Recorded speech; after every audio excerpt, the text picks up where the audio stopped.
Police को गांव रोडे के गुरुद्वारा साहब में अमृतपाल के आने की पहले ही सूचना लग गई थी और इसी के चलते ही पुलिस के पास पुख्ता इनपुट भी थे, क्योंकि जिस तरह से उसके करीबियों से पूछताछ हो रही थी और उसी के चलते ही पुलिस ने पूरा जाल बिछाया हुआ था। और इसी गुरुद्वारा साहिब में कल रात अमृतपाल आकर रुकता है और सुबह ही जो जहाँ के ग्रंथी सिंह होते हैं उनसे 5 ककार धारण करता है। और यहीं पर ही क्योंकि उसकी योजना थी कि जहाँ पर क्योंकि रविवार का दिन है और रविवार के दिन गुरुद्वारा साहब में बहुत सारी संगत आएगी और संगत के बीच जाकर वो प्रवचन करेगा और प्रवचन करने के बाद वो जहाँ पर पुलिस के सामने अपनी गिरफ्तारी दे देगा। लेकिन इससे पहले भी जब बैसाखी का दिन था, 14 अप्रैल थी, तो उस दिन भी उसने तलवंडी साबो में जाना था और वहाँ पर भी अमृतपाल ने सरेंडर करना था। लेकिन इसकी भी सूचना पुलिस को लग गई थी और पुलिस ने अपना पूरा जाल, चाहे तलवंडी साबो था, चाहे तलवंडी साबो का दमदमा साहब था, या फिर केसगढ़ साहब या श्री अकाल तख्त साहब, क्योंकि तीनों तख्तों पर बैसाखी के दिन भारी तादाद में सिख श्रद्धालु होते हैं, पंजाबी होते हैं, और उनके बीच जाकर अमृतपाल का जो आत्मसमर्पण की योजना थी उसको भी नाकाम कर दिया गया था। कैमरामैन इंद्रजीत के साथ विशाल अंग्रेज, न्यूज़ 24, गांव रोडे, मोगा।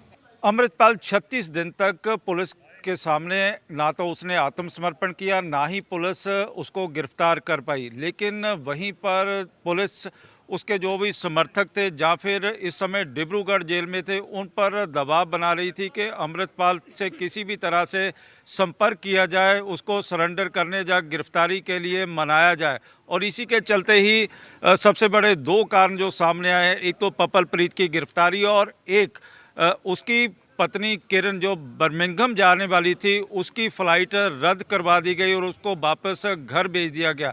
लेकिन उसको जो सोर्सेज बता रहे हैं कि ये समझा दिया गया कि अमृतपाल को पुलिस के समक्ष पेश हो जाना चाहिए, क्योंकि जिस तरह से पपल प्रीत अमृतपाल का साया बनकर जगह जगह घूम रहा था, क्योंकि जो कॉन्टैक्ट थे पपल प्रीत के ही थे। पपल प्रीत के जितने भी कॉन्टैक्ट थे वहाँ पर वो अमृतपाल को ले गया, चाहे वो शाहबाद था, चाहे पटियाला था, या फिर दिल्ली था।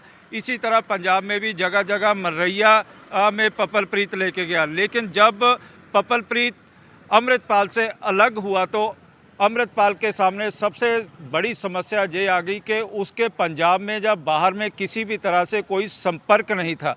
और इसी के चलते ही क्योंकि पैसा नहीं मिल रहा था और लगातार ही पुलिस से भागता चला जा रहा है, और यही कारण है कि जहां से उसकी दस्तारबंदी गांव रोडे से होती है और इसी गांव में आकर अमृतपाल को पुलिस गिरफ्तार कर लेती है। कैमरामैन इंद्रजीत के साथ विशाल अंग्रेज, न्यूज़ 24, गांव रोडे, मोगा।